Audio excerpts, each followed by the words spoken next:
here, Chief Analyst and Founder of the Collab Collective. We are here at Zoomtopia. We're at this after-hours event after the keynote, and I'm joined by my good friend Dave Maldow.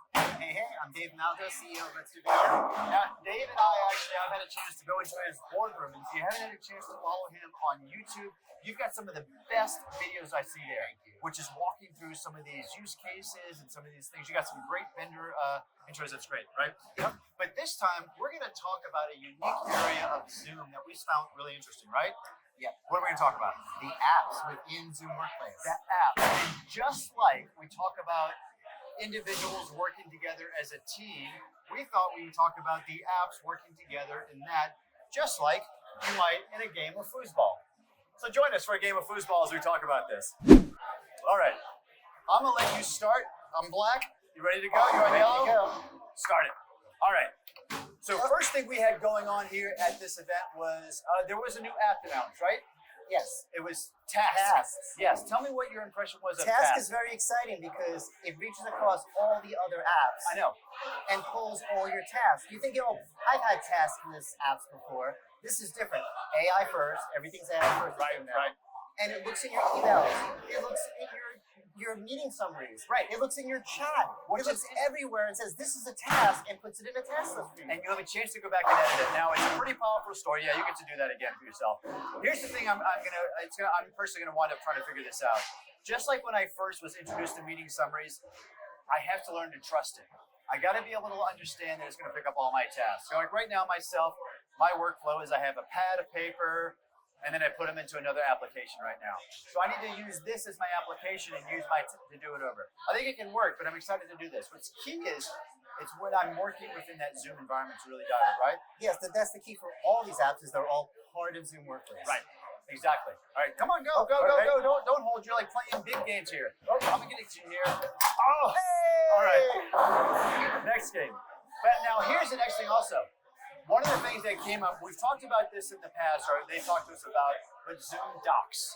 Yes. But Zoom Docs has kind of become more generally available at this point in time. It's only been, I think, a month or two. And you're actually a big user of it, right? I've been playing with Zoom Docs. I'm actually going to make a series of videos on my YouTube about different things you can do with Zoom Docs. Because I think people might have a misunderstanding that it's a word processor. That's exactly the problem. And it's not. It's more like Notion. Exactly. You can create anything. Charts, tables, plans, to-dos. Yep. It's like a workball, a mini workplace within the workplace. I agree with that. Here, you ready? Here we go. Let's do this. I think your idea of calling it Notion is the right idea. And I think it's going to really appeal to a combination of two things. A young audience group and kind of a West Coast tech group mindset, right? Yeah. I mean, a lot of people are still embedded in terms of Microsoft Office 365 productivity, and those might really drive their use cases. But if they're open to this idea of this open relationship database, used as information gathering is good. And here's the two things I liked about it. One, they showed a use case of taking a meeting summary and dragging it to a doc.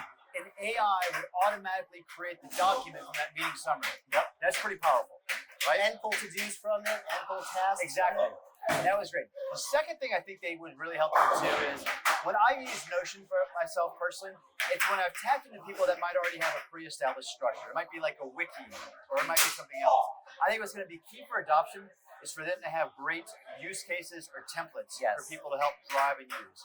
Because otherwise, if you're looking at a blank piece of paper, it's intimidating.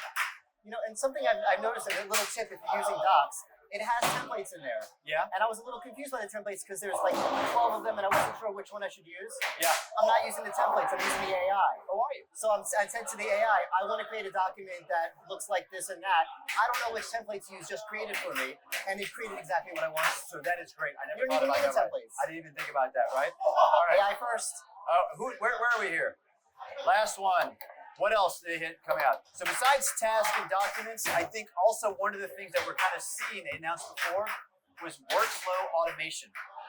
Yes. Are you familiar with this one? Yeah, that reminds me of what chatbots do in like streams. They see something in the chat and know what to do next with it. And if you want to draw a parallel to other applications, I think of this, as being very similar to Zapier, or very similar to being to Make.com, where you have an automatic trigger, then automatically hit some other things. I think that's what's going to be a key idea here.